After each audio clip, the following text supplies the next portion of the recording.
जय श्री राम दोस्तों। पिछली बार अर्धकुंभ में लगभग 10 करोड़ श्रद्धालु दर्शन करने आए थे, तो सोचिए 12 वर्ष के बाद होने वाले सनातन धर्म के सबसे बड़े मेले महाकुंभ में कितनी भीड़ आएगी। प्रयागराज यह स्थान आज से नहीं, प्राचीन काल से प्रमुख स्थान रखता है, क्योंकि यहाँ पर 3 बड़ी नदियों का संगम स्थान है, जिसे संगम घाट या त्रिवेणी घाट भी कहते हैं। इस महाकुंभ में दूर दूर से आने वाले श्रद्धालुओं के लिए हर तरह से सुविधा की व्यवस्था की गई है। कितनी ट्रेन, कितने बस और कितने एरोप्लेन को भी बढ़ा दिया गया है। भक्तों को किसी भी प्रकार का कष्ट ना हो, इसलिए मार्ग को फिर से बनाया गया है। चौराहे सजाए गए, रैन बसेरा बनाए गए और इसी प्रकार अनेक प्रकार से माननीय आदित्य योगीनाथ जी ने सेवाएं प्रदान की। आप महाकुंभ आना चाहते हैं तो मैं आपको एकदम आसान तरीका और किन किन जगह पर आप घूम सकते हैं, कहां से जा सकते हैं, सब कुछ आपको बताऊंगा।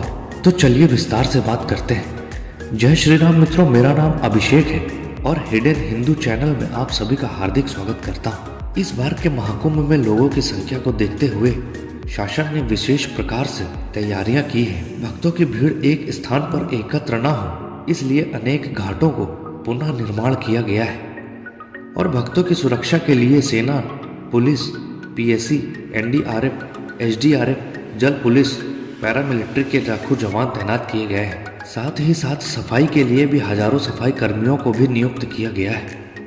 लोगों को आने जाने में कोई बाधा और परेशानी न हो, इसलिए अलग अलग मार्ग बनाए गए। पार्किंग की भी विशेष सुविधा प्रदान की गई है। प्रयागराज में आने के लिए काफ़ी सारे रेलवे स्टेशन बने हुए, जैसे कि Prayagraj junction, Prayagraj Rambagh, Prayag junction, Naini junction, Prayagraj Sangam, Phaphamau, Jhusi, Chhivki, Bamrauli और सुबेदारगंज नाम के रेलवे स्टेशन है, जिसे आप अपने शहर, अपनी जगह के अनुसार किसी भी स्टेशन पर आ सकते हैं। रेलवे ने यहाँ तक आने के लिए 3000 से ज़्यादा मेला स्पेशल ट्रेन चलवाई है। साथ ही साथ जो नियमित ट्रेन चलती है वो भी लगातार चल रही है। अब करते हैं बस की बात। मित्रों, आपको उत्तर प्रदेश के हर जिले से हजारों बस की सेवाएं मिल जाएंगी, जो सिविल लाइंस बस स्टेशन तक आपको आसानी से पहुंचा देगी। और इतना ही नहीं, लगभग 7000 से ज़्यादा शटल बस सेवा भी चलाई गई है और जो भक्त फ्लाइट से आना चाहते हैं उनके लिए भी सुविधा बढ़ाई गई है। दोस्तों, प्रयागराज में ही एयरपोर्ट है, आप अपने शहर से प्रयागराज आ सकते हैं।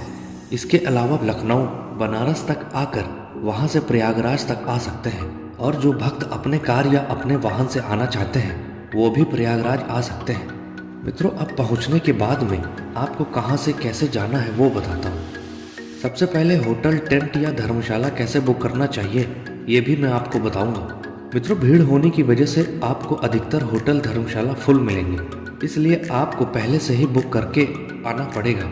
इसके अलावा आपको हर स्टेशन के प्रांगण में होटल मिल जाएंगे। मेले के दौरान नॉर्मल होटल भी 2000 से 3000 तक प्राइस रहेगा, वहीं अच्छे होटल 7000 से 10000 तक मिलेंगे।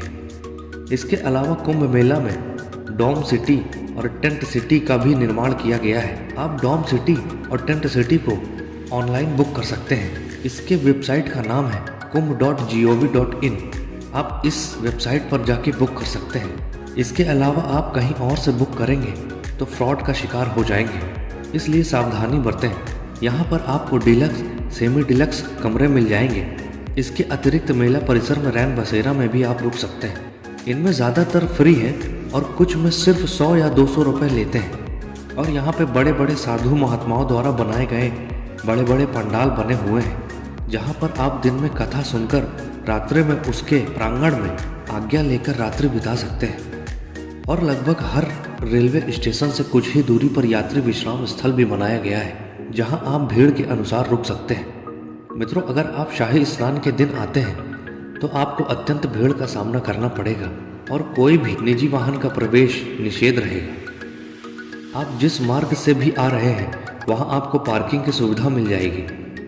आप वहीं अपने वाहन को पार्क करके शटल बस सेवा या फिर सरकारी वाहन से परिसर तक जा सकते हैं। मित्रों, साधारण दिनों में आप 20 या 30 रुपये देके नैनी ब्रिज, बहराना या फिर चुंगी तक आ सकते हैं और मेले के दौरान इनका किराया लगभग 50 से 100 रुपये तक हो सकता है। फिर आप वहां से उतरकर आपको कुछ 1-2 किलोमीटर पैदल यात्रा करके बड़े हनुमान जी के मंदिर तक आना है। और उसी के सामने कुछ ही दूरी पर काफ़ी घाट बने हुए हैं जहाँ पर आप स्नान कर सकते हैं। इन घाटों को इतना सुंदर बनाया गया है कि आपको वहाँ से आने का मन नहीं करेगा।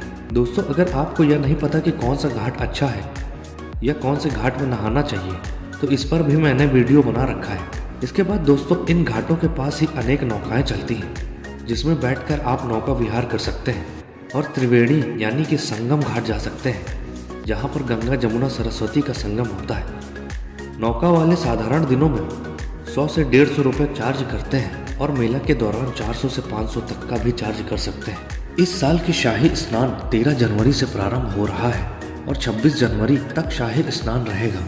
मित्रों, शाही स्नान की डेट कौन कौन सी है मैंने पिछले वीडियो में आपको बता दिया है।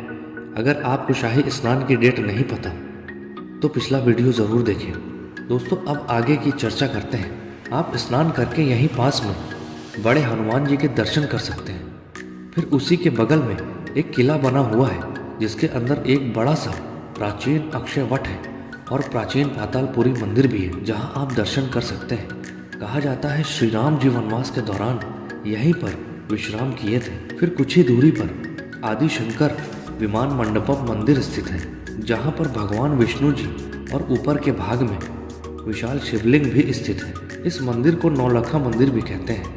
यहाँ दर्शन करने के बाद आपको ई रिक्शा से मनकामेश्वर मंदिर जाना है जहाँ पर ले जाने के लिए रिक्शे वाले 30 से 40 रुपये ले सकते हैं। यह मंदिर नए नैनी ब्रिज के पास स्थित है। यहाँ पर शिवजी की अलौकिक दर्शन कर सकते हैं। इसके बाद आप 30 रुपये देकर अरैल घाट पहुँचकर शिवालय पार्क जा सकते हैं। यह इस साल की बनाई गई 12 ज्योतिर्लिंग और चारों धामों वाला पार्क है जहाँ पर एक ही जगह पर एक साथ इन सभी मंदिरों को देख सकते हैं। मित्रों, यहाँ पर बच्चों के खेलने कूदने के लिए भी अच्छा परिसर और बच्चों के बोटिंग के लिए भी जलाशय भी बनाए गए हैं। इस पार्क में अधिकतर मंदिर वेस्ट मटेरियल से बनाया गया है। बात करते हैं यहाँ की एंट्री फीस की। यहाँ पर शनिवार और रविवार को 100 रुपये लगते हैं और सोमवार से शुक्रवार तक 50 रुपये लगते हैं। यहाँ दर्शन करने और घूमने के बाद आप फिर से रिक्शा में बैठ के नाग वासुकी मंदिर जा सकते हैं। नाग वासुकी मंदिर का परिसर बहुत सुंदर बना हुआ है। यह मंदिर प्रयागराज के प्रमुख मंदिरों में से एक है। यहाँ पर आप सब जरूर आइए। और इस मंदिर के बगल में कुछ ही दूरी पर बेणी माधव मंदिर स्थित है।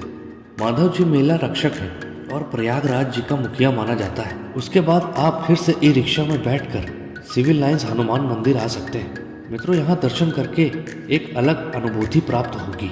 फिर यहीं पे सिविल लाइंस में कंपनी गार्डन यानी कि चंद्रशेखर आज़ाद पार्क भी है। मित्रों, यहीं पर चंद्रशेखर आज़ाद जी ने अंग्रेजों से लड़ते हुए गोली खत्म हो जाने के कारण आखिरी गोली खुद को मार ली थी और अंग्रेजों के हाथ नहीं आए थे। यहाँ बच्चों के लिए भी झूले और खेलने के लिए अच्छी चीज़ें भी उपलब्ध हैं। मित्रों, यहाँ घूमने के बाद आप भारद्वाज पार्क या भारद्वाज आश्रम भी जा सकते हैं जहाँ पर ऋषि भारद्वाज की प्रतिमा स्थित है और यह जगह काफ़ी खूबसूरत है। यह जगह हमेशा से फोटो खींचने और यादों को बनाने में सबकी फेवरेट रही है। इसके बाद आप आनंद भवन भी जा सकते हैं जहाँ पर गांधी परिवार का संग्रहालय के रूप में कुछ पुरानी चीज़ें को संभाल कर रखा गया है। इस जगह पे तारामंडल नाम की एक 2D थिएटर भी है जहाँ पर अलग अलग समय पे अलग अलग शो लगाकर लोगों को आकर्षित किया जाता है। दोस्तों, सभी मंदिर और पार्क घूमने के बाद आप अपने घर वापसी कर सकते हैं या फिर एक दिन रुक के अगले दिन फिर से स्नान कर सकते हैं। मित्रों, अब बात करते हैं सबसे ज़रूरी बात, इस यात्रा में कितना बजट कितना खर्चा होगा। तो मित्रों, आप प्रयागराज अपने शहर से आएंगे तो उसका खर्चा निकाल के अगर आप ऑटो बुक करके घूमेंगे तो 800 से 1000 तक ऑटो वाला चार्ज कर सकता है, पर आपको पूरी जगह घुमा देगा।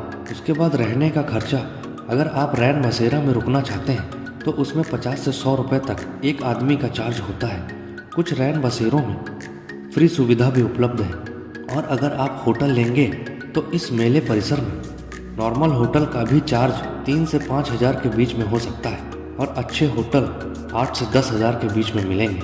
तो मैं आपको कुल खर्चा बताता हूँ। ऑटो को अगर बुक करके घूमेंगे तो 800 से 1000 रुपये आपका ऑटो वाला ले लेगा। अगर आप रैन बसेरा में रुकना चाहते हैं तो 100 से 150 रुपये। होटल लेंगे तो कम से कम 3 से 5 हज़ार का होटल। खाने का खर्चा आप अपने ऊपर डिपेंड कर सकते हैं, फिर भी मैं 300 से 500 तक एक दिन का मान के चलता हूँ। और अगर आप बिना बुकिंग के ऑटो करते हैं तो 40-40, 50-50 रुपए करके भी आपको हर जगह के 300 से 400 रुपए खर्च करने पड़ेंगे। अगर आप ऑटो किराया पर नहीं ले रहे हैं और होटल नहीं ले रहे हैं तो आपका 1200 से 1500 तक के बीच में हो जाएगा। और अगर आप होटल में कमरे ले रहे हैं उसके साथ ऑटो बुक कर रहे हैं तो आपका उसी खर्चे में 3 से 4 हज़ार और जुड़ जाएगा। तो दोस्तों, मैंने इस वीडियो में प्रयागराज महाकुंभ 2025 में घूमने और रहने आदि की छोटी बड़ी जानकारी दे दिया हूँ, पर फिर भी किसी भी प्रकार का प्रश्न आपके मन में आ रहा है तो कमेंट के माध्यम से हमसे पूछ सकते हैं। मित्रों, वीडियो अच्छी लगी हो तो लाइक करें, और अगर इस वीडियो को नए भक्त देख रहे हैं तो हमारे YouTube परिवार में आपका स्वागत है, और कमेंट में जय श्री राम जरूर लिखें। मिलते हैं अगली वीडियो में। जय श्री राम।